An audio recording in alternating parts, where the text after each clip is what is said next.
I'm Julian Rogers, and it's time for your Climate Guardian update on COP28. We're into Monday.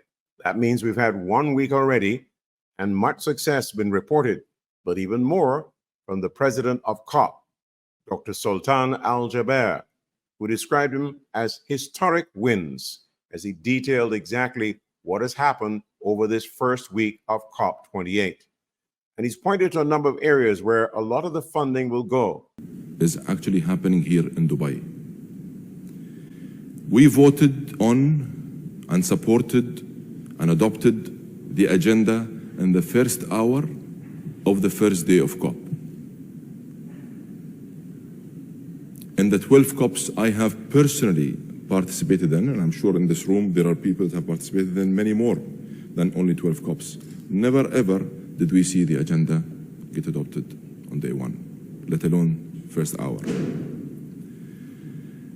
Parties then came together on the first day to make a historic decision. That's history. In fact, it's a breakthrough agreement on loss and damage. And we didn't only operationalize it, but we began filling it. And that's what I have been repeatedly saying. Our task is not only to operationalize it and establish or create an empty bank account. No, we made a promise. We want to operationalize it, and we want to agree the funding arrangements and start filling it. And that's exactly what happened. And again, that's the first time in any COP, on day one, such a decision gets adopted. This is historic. These are success stories. No one can deny those. It is also worth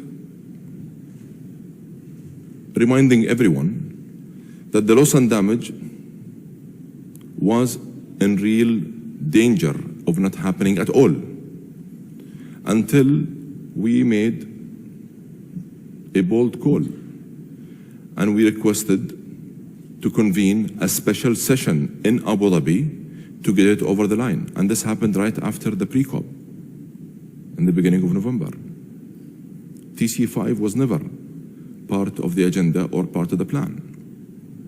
But we took that bold decision to ensure that we give it our best shot and we utilize and capitalize on our abilities, expertise, network, partners, relationships to get it over the line. And yes, we got it over the line with the help and support of all parties. We also brought together the US and China in an unprecedented commitment to an economy-wide reduction of methane and other non-CO2 gases. These gases are over 80 times more damaging than CO2. Tackling methane will have massive near-term impact on keeping 1.5 within reach. I am pleased to say that we have also mobilized over $57 billion in new pledges and commitments only in the first 4 days. $30 billion in a new custom-tailored UAE catalytic fund that is 100% focused on solutions and bridging gaps to climate change. $725 million for loss and damage. $9 billion annually announced by the World Bank. Over $3 billion for the Green Climate Fund. $2.7 billion for health. $2.6 billion for nature.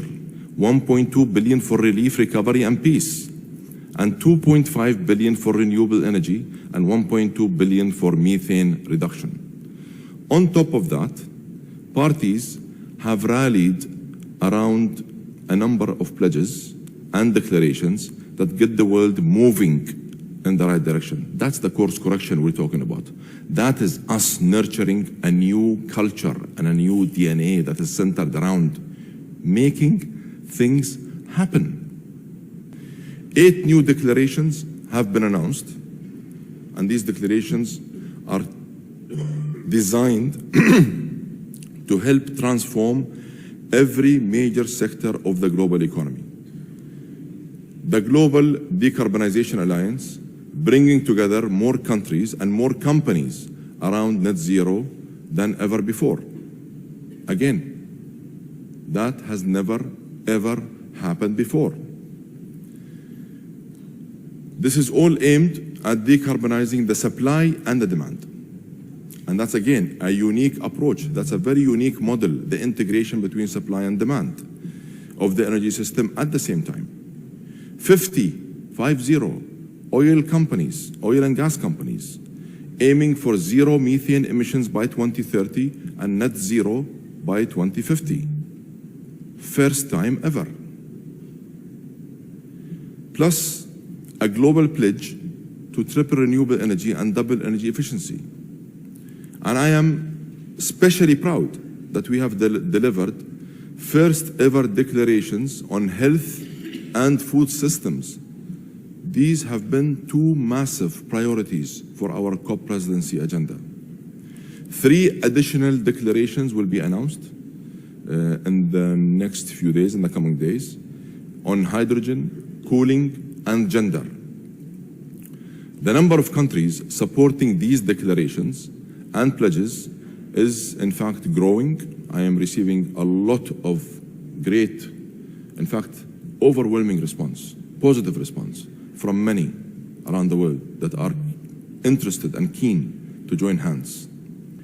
I will stay focused, laser focused, on delivery and maintaining this momentum until we land the most ambitious response to the global stocktake. The president of COP delivering what could really be described as a stocktake, which is one of the terms they use in dealing with the climate change agenda.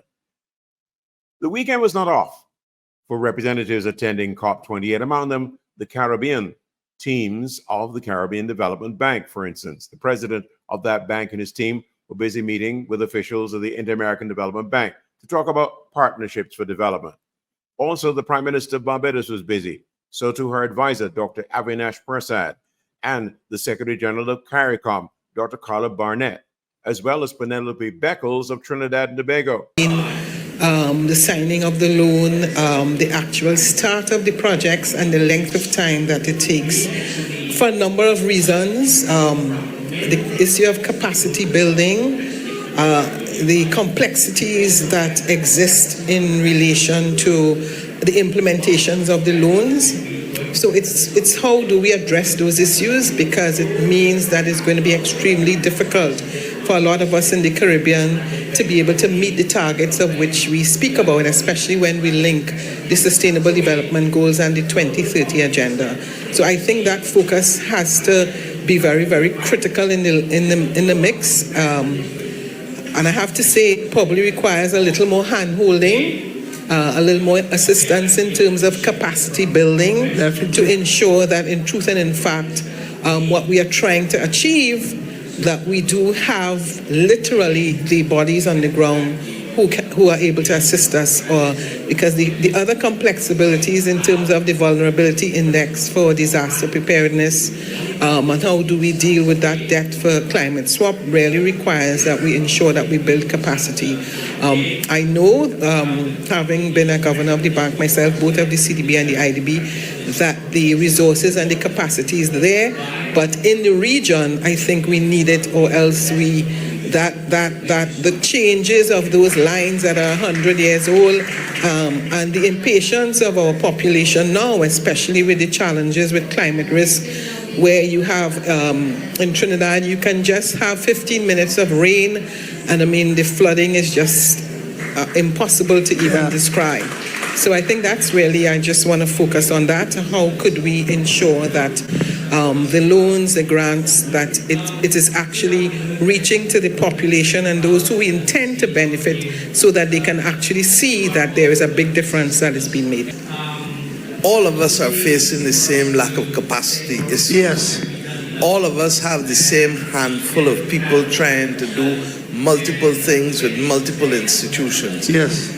If the IDB and CDB were to fund, along with other donors, EIB, etc., a class team, almost like a SWAT team, of project preparation persons and people who can help in training but also doing at the same time, and that can move across the region. Because if I'm doing something and I'm good at it, I can do 3, 4, 5 countries at the same time because I'm handling it. But what it does is to take the pressure off, because the very principle of the revised Treaty of Chaguaramas is functional cooperation.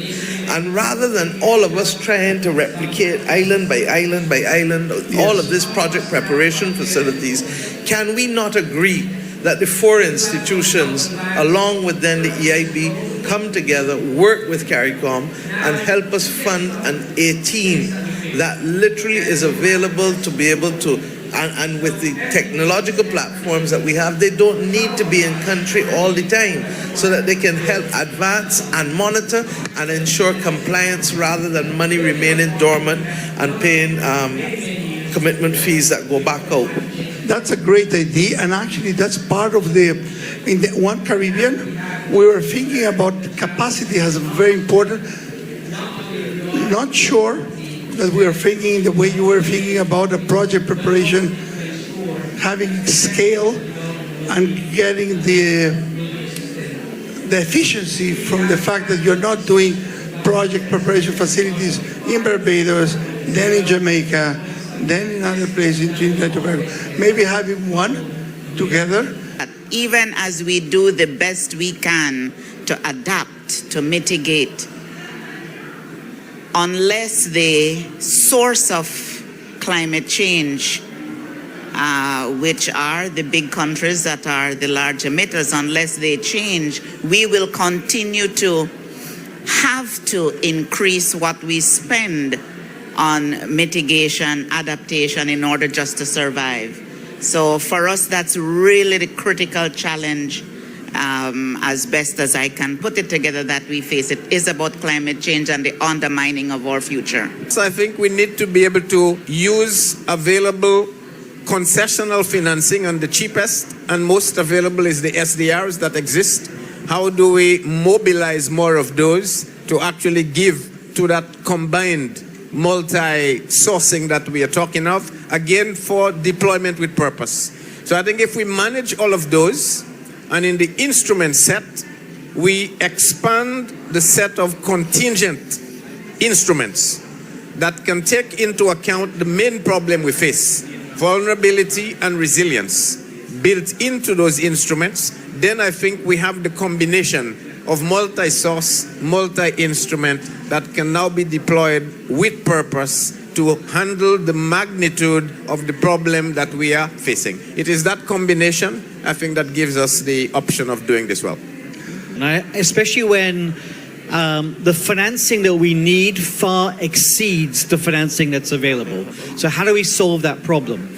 I think that we need to mobilize that bit of large financing that exists, which is the private sector, but the ability to get the private sector into adaptation and resilience is limited because the revenue streams aren't easily acceptable. So we need to get more public financing. The development banks need to be even bigger than they are today.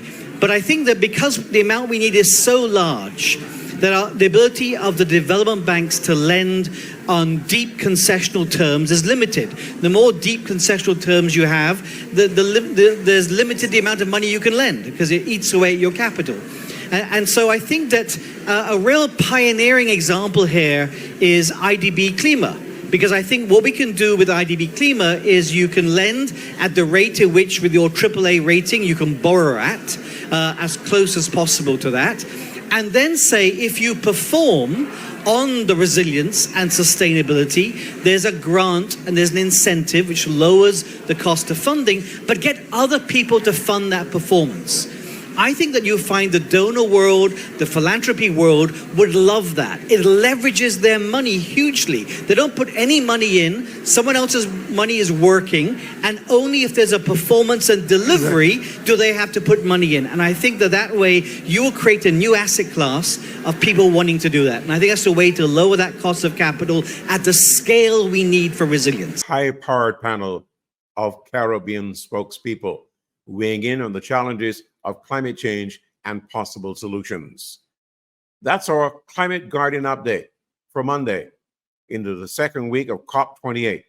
I'm Julian Rogers. There's more ahead.